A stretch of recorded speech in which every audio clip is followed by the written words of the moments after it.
Kaixo, Jen. Kaixo, Jeni. Zer zaude? Ondo, eta zu? Ondo, bueno, kontatuko dugu azten olako abentura euki dugun, orain, bakarrik elkar topatzeko. Bai, zenbat denbora daramagun ez, elkarri mezuak trukatzen, eta gaur gainera iritsi, eta galdu, bidean, eta, bueno, pixka da aventura, bai.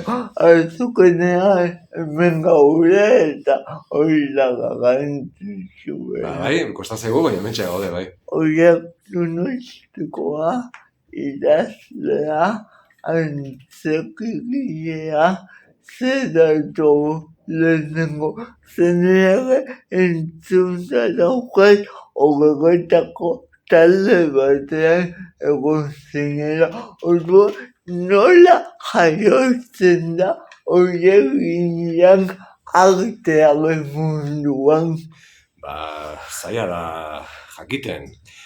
Nik esango nuke txikitatik eduki dudala ez dakit, bulkada bat eraman hauena idaztera eta gauzak egitera, eta hola, igual oso lotxatian nintzelako eta beharra sentitzen nuelako nire mundua sortzeko, eta bueno, nik esango nuke, bai, ondo ipatu duzun bezala, Horreretako Mikel Azulo kulturelkartean, oso gazte nintzela, eduki nuen aukera jende ezberdin asko ezagutzeko, arte disiplina ezberdin askotakoak, eta hori niretzat izan zela laborategi bat, lagunak egiteko bide bat, neure burua kulturan deskubritzeko modu bat, eta nik uste dut hori oso garrantzitsua izan zela bai.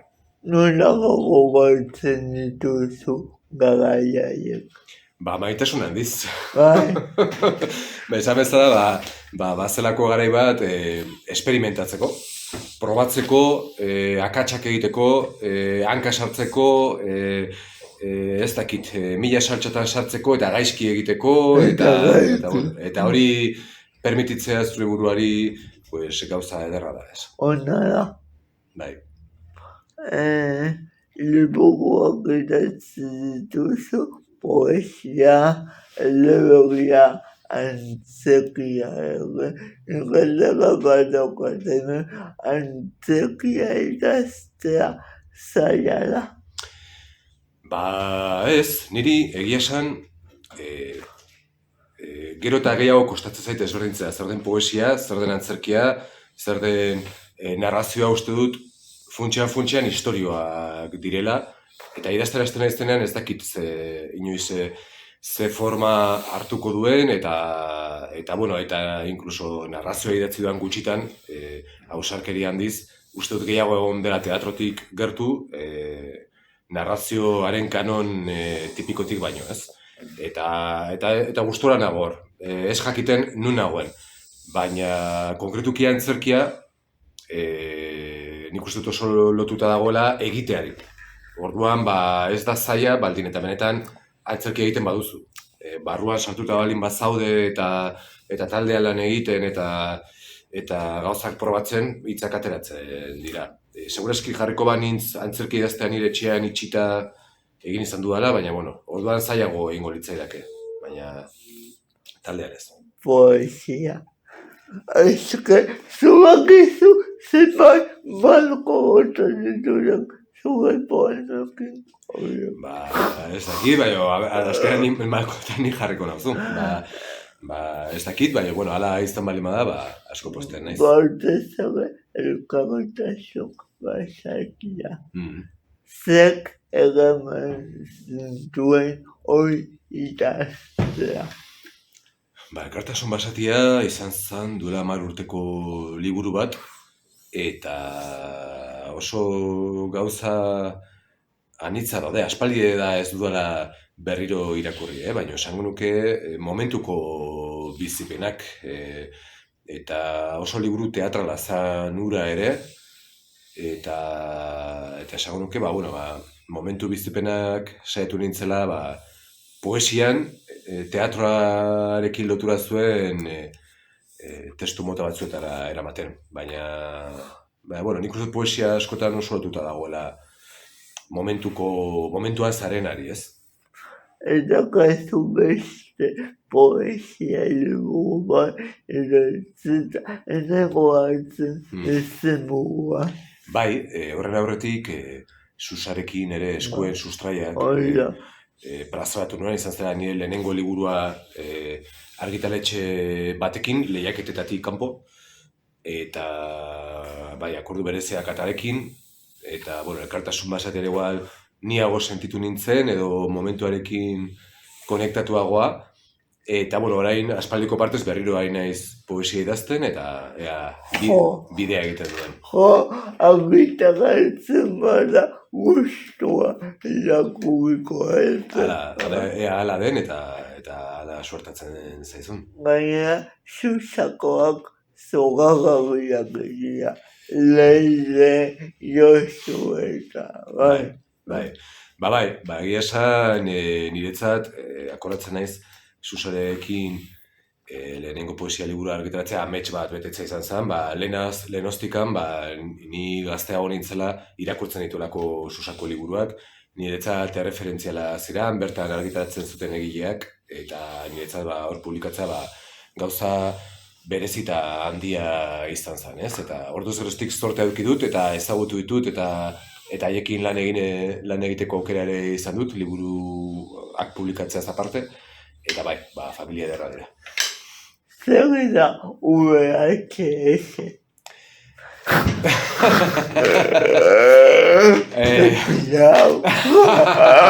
Bai, bueno, VHS da liburu bat, novela moduan publikatu dena, baina esan bezala, segurazki teatrotik gertuago dagona, beti ere bilatzen generoen arteko mugak eta tartean dauden gauzak interesatzen zaizkite bete-betean genero batean kabitzen direnak baino.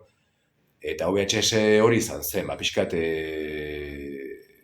kontatzen du bilaketa bat, gazte batzuek artera nola gerturatzen diren bizipenetatik, eta itentzen du bizitzaz eta arteaz etengabe, ez? Eta saiatu nintzen, orduko kezka, nolabait, bultzada batzuk teatroan ezin dituena garatu iruditu zitzaidan narrazioaren bitartez garatu nitzakela, ez? Eta esperimentatu pixkat horrekin.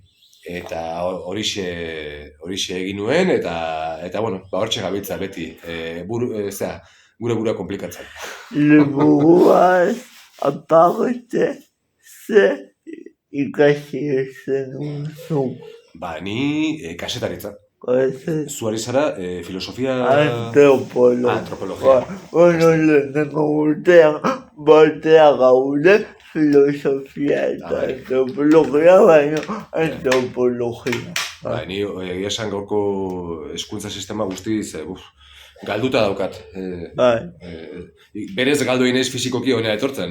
Fakultatea esmonako tepatzen, hori ilustratzeko ezin hobeto. Ni laguituten egon zugatik, beti gabiltza pixka testu agendarekin, berdin dio.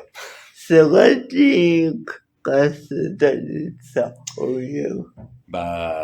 Ez dakit, uste dut zela karrera egiteko aukera egin behar nuenean, bakarra pixkat erakargarri egiten zitzaidana, lehenago pentsatu nuen zinema ikastea, insumisioaren garaia zera, eta handikan insumisio egiteko asmoa neukan, baina esan, prorrogak luzatzearren, karrera bat egitera animatu nintzen, eta historio kontatzearekin zerikusia zuen bakarra zen niretzat momentu horretan, hala sentitu nuen nik, periodismoa ere erakartzen ninduen, eta arte ederrek ere bai, baina oso txarra naiz. Idazten bai, baina margotzen edo beste dozer egiten oso txarra naiz. Eta kastaritza hartu nuen, baina, egia ez dut baraut ezin zen gehiagik klasera joan. Oso ondo pasatu nuen, ezin zen gehiagik klasera joan, baina bai egon nintzela kastaritza lanean, baina nire kabuz. Ez ninduen betetzen klasea jatotzen, ez da irakasle oso onak ezagutu nituen eta oso jende ederra. Baina nahiko por libre egin nuen azkenean, eta sartu nintzen herri komunikabidetan, eta hainbat gauzetan, eta ikusten kastaritza a pie de calle esaten dena ikasi nuela bat ez. Ze behar du horiek idazteko garaia? Beharra. Bai. Beharra. zeozer bestei kontatzeko beharra, batzutan da behar intimo bat, beste batzutan da behar sozialago bat, gehienetan biak nahasten dira, eta ez dago argi muga non dagoen, zorionez esango nuke. Eta, bueno, azkenean guztiak dira istorioak, naiz eta zu autobiografiatik abiatu ala ez, beti da autobiografia modun batean, fikziorik ezkutuena ere, iruditzen zait, moduren batea edo bestea, beti dago begirada bat. Eta modu batea edo bestean ikustut, azkenean istorioak kontatzea abiatzen duguna. Norbera bere buruari, bestei, gertukoei, urrunagokoei, ez ezagunei. Baizako gara galdera, bukaeretako galdera, orokorak, bete bezala, ze musika entzuten duzu. Ze musika, denetik, no? Beti musika entzuten, etengabe. Bai,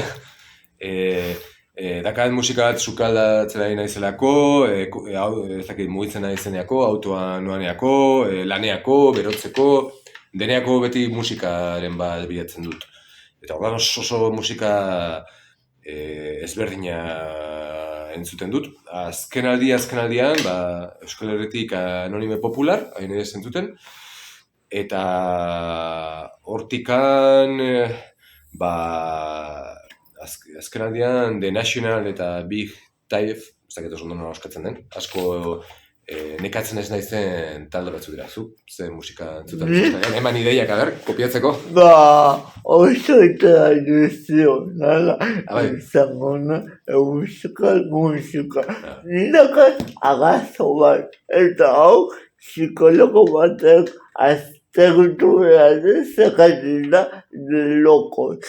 Bemeio gehiagotan kontatu, ni talde bat baino, diska bat entzuten bai lehenengo aldez, eta gustatu bazat pasan aiteke 6 hilabete egunero diska hori jarrita. Bai, nire gertatzen zait hori baita kanta bakar batekin ere. Oso nazkatu arte egonetekela, eta ingurukoak nazkatu arte. Eta bide ze diska, azkenaldian baten batola ez dauenko talde bat, txikitako talde batzak, Sugank, igual. Zu gazteagoa zara, ni baina. Sonatzen zazu. Bai, ez dut jarraitu, baina bai. Eta gero nago, Beste garri bateko ere ez ni. pensaz, pikineke, banago bidean, diskak, banago. Bai, inoten lorritan lana asko baite dut. Bai. Musika kanuta, zuge zaletasuna, zentzuk izan daitezke. Zaletasunak ibiltzea, paseatzea norabiderik gabe, galtzea. Edozein lekuta, galtzea, ustea buruari, inguruko eguneroko gauza txikiei begiratzea eta ustea buruari nabigatzen. Eta gero oso frikia naiz, baina oso kultur kontsumitzaile esan dezagun nolabait, amorratua naiz, eta zinema, musika, kontzertuak, antzerkia, eta bueno, bestela, maite duan jendearekin egotea, etxekoekin, egotea asko maite dut, orain alabatxoarekin, eta hiruok egotea, niretzat gauza txikiekin disfrutatzea plazer handia da, eta gauza berriro deskubritzea txikien begietatik, eta lagunekin egotea ere oso zaletasun handia da. Berreskuratu egin dudana, pandemia ditxosoarekin, berreskuratu dut lagunekin gauza momentu txikiak osatzeko bultzada hori, eta ez nuke galdu nahi. Azken galdera horiek, kezkak, zentzuk izan zuke kezkak edo gauetan loa egiten ez dizuten uste mamu horiek edo. Kezkak, mamuak, ez dakit. Azkenaldian beti egon naiz oso obsesionatua elkartasunaren ideiarekin eta elkartasun faltarekin eta empatia faltarekin bai, eta horrek asko kezkatzen nau eta eta alabak txikiaren begietatik etorkizuna begiratzea eta ikustea Irungo mugan edo hemengo edozein eskinetan gertatzen nahi dien gauzak asko kezkatzen dit, ez? Eta baita ere pelea, kultura eta euskaren inguruko peleak asko arduratzen nau, baina, hor saiatzen ez gaiztoago izaten, eta humorez jokatzen, eta ironia handiz, eta zirikatzeko gaitasun humoristikoa ez galtzen, beraz horrek gehiago jartzen nau, ez?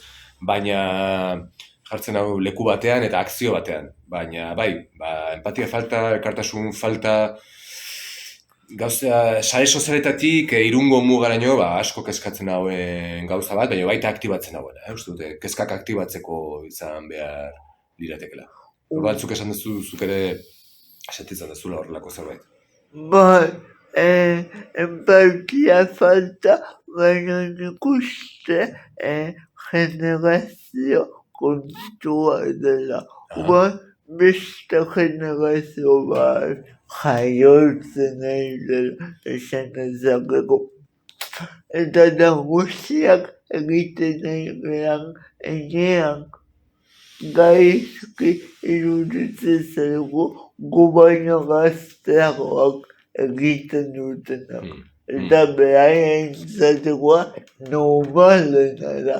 Zergatik beraiek sortu dute, beraiek ikonatuko dut aldaketa hori beti ere errespetua mantentzen dut. Guztiz ulertzen dizu, belaunaldi berriena bizitza da, eta ni askotan, nire inguruan, jende gaztearekiko jendeak kezka agertzen du ere, ez? Edo, eta, lasai. Gunolakoa ginen ni zuaino helduagoan, ez? Gunolakoa ginen Gutaz esaten gauza bere esaten, lasai, konfiatu. Etapak dira, eta ni jendearen gaztearengan konfiatzen dut. Eta hor egon, entzun, errespetatu, lagundu bidean, ezaren inposatu gabe, eta elkar deskubritu, ez? Azken galdera horiek honeaino irikira, baina hemenik aurrera zer gustatuko litzaizuke egitea edo mugutzea orain arte igual ezin izan duzuna egin edo. Ez dakit galdera ona da besteak bezala, baina taldean urrunago iristea.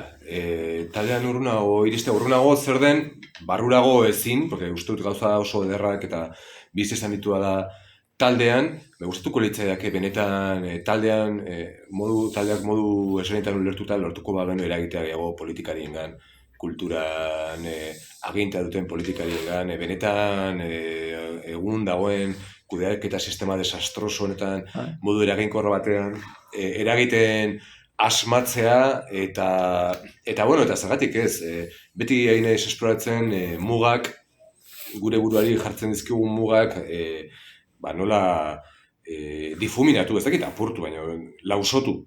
Eta beste espazio batzuk topatu definizio handien xirrikituetan, tarteetan, ez? Eta gustatuko litzaiake gure lanarekiko ere, antzerkian edo, batzutan euskararekin edo kulturkudeaketarekin gure buruari jartzen dizkigun mugak difuminatzea eta deskubritzea espazio berriak, ez? Eta gauza asko ditut, ja. Igual egin behar duena deskansatu. Handik ez, aurreagoa. Gaztea gehiago. Bai. Hori askotan gogoratzen ditut.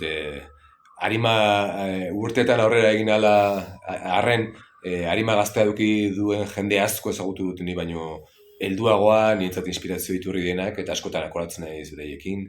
Eta badago jende inspiragarria hortik. Horiek, nila izketagetea oparitzea gaitik. Ba, mi esker zuri. Az- Oparia niretzat izan da. Azokenean logutu deu. Bai, kostatzegu, Eta zu ezagutzeko gogoa nuen. Bai, nik ere, Eugeni, eta mila esker, plazer handi bat izan da, eta merez izan du. Bilaleko diego agur bat gure ikuslei. Bai, noski? Agur! Agur, hurrengo arte. Eutxi horrik.